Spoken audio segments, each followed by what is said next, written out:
Ako si Kabubog, masipag sa pangarap, dating magbubuti at ngayon junk shop owner na at nangangarap na magkaroon ng farm balang araw. Samahan niyo ako sa bidyong ito. Ngayong araw nga mga kabubog ay maaga akong gumising at pinakain ko muna si misis at dahil ako'y bibiyahe na naman. Mga kabubog, ito nga palang misis ko ay ah, na-stroke noong Mayo noong nakaraang taon at mula noon ay alaalaga ko na at nitong Disyembre ay inatake rin siya ng kanyang depresyon. Halos 3 buwan ko na siyang alaalaga mga kabubog. Sa kabila ng mga pinagdadaanan natin ay hindi natin napapabayaan ang ating pangarap. Tuloy-tuloy lang tayo mga kabubog. Ito nga palang misis ko ay pangatlong atake na ng depression ngayon. Una ay nung maliliit pa yung aming mga anak nung 2001. 1 taon siya sa Visayas na nagpagaling. At nung 2015 ay muling umulit after 10 years ay 9 years ay umulit yung kanyang depression Ang sabi nung doktor niya sa Mandaluyong ay nakumpine siya doon ng kulang-kulang 4 na buwan. Ang sabi lifetime ang gamutan. Kaya lang ay hindi ko na siya naibalik dahil sobrang mamahal ng gamot. Mga kabubog, sobrang hirap talaga ng buhay kaya nagsisikap ako dahil napakamahal ng gamot kapag ganitong depression sa psychiatrist kasi ang doktor nito, sobrang mahal ng gamot. Kaya ganoon na lang ang pagsisikap ko. Buti na lang sa kabila noon ay nagawa ko pa ring maitatag ang aking negosyo. Nagawa ko pa ring magkaroon ng junk shop kahit nag-aaral yung mga anak ko. Sinipagan ko lang mga kabubog dahil nga sa pangarap ko. Dati dalawa kaming nangangarap, pero ngayon ako na lang muna mag-isa dahil inatake nga siya ng depression. Mga kabubog, hindi ako sumusuko at hindi ako nawawala ng pag-asa na muli siyang makakabalik at muli kaming magkakasama para mangarap. Kaya naman isama niyo ako sa panalangin niyo, isama niyo kami sa panalangin at salamat na rin po doon sa mga nananalangin para sa amin. Mga kabubog, malapit na siyang gumaling, medyo nakaka-recover na siya at nakakaupo na siyang mag-isa.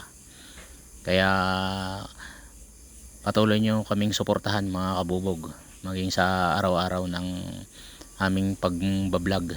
Bahala na kayo mga kabubog sumuporta.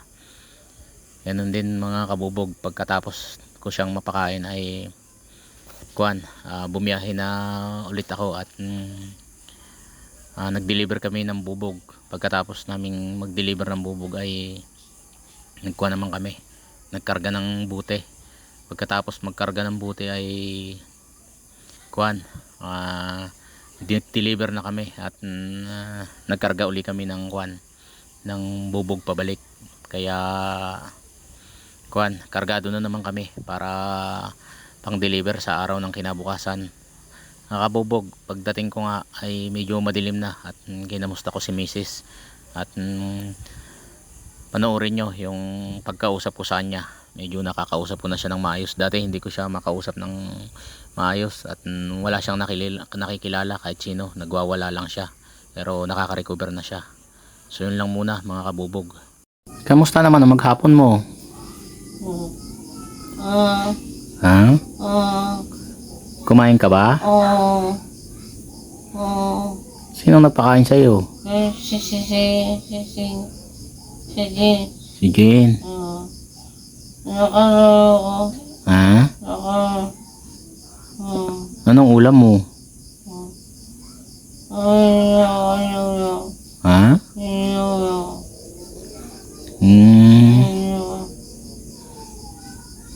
Huwag ka mag-alala, malapit ka nang gumaling. Kaya mo na bang umupo? Mag-isa? Kaya mo na mag-isa? Ano bang pangalan mo? Ano? Ano? Wilma? Merano? Anong pangalan ng mga anak mo?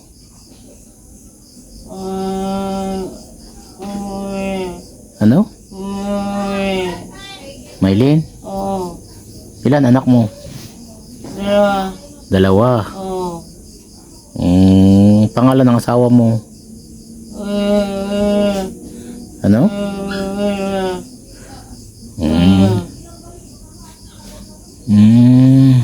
Ba't ang aga mo matulog? Bakit matutulog ka na?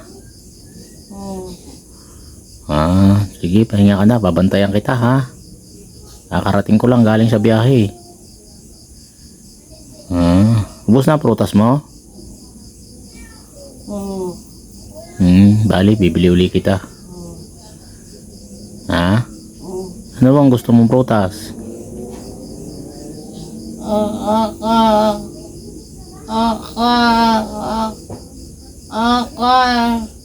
Anong?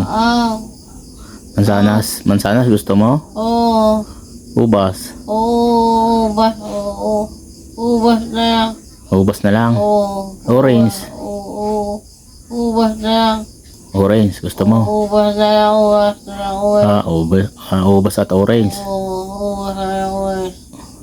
Okay, sige, tulog ka na ha. Babantayan kita ha. Okay.